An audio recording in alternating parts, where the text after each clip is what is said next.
চটপটা মটর পনির।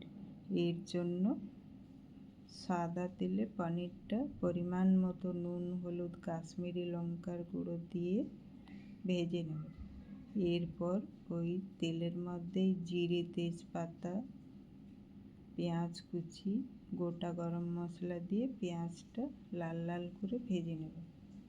আদা, রসুন, কাঁচা লঙ্কা, টমেটো বাটা,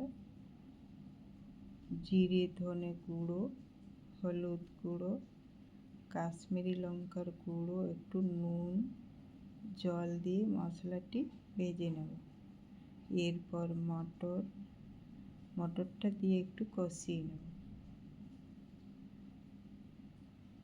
ভেজে রাখা পনিরটা দিয়ে নেড়ে চেড়ে মিশিয়ে জল দিয়ে ঢাকা দিয়ে কিছুক্ষণ রান্না করব।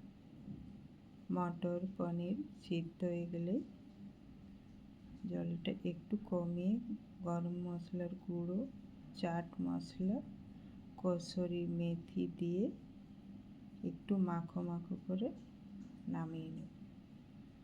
চটপটা মটর পনির রেডি।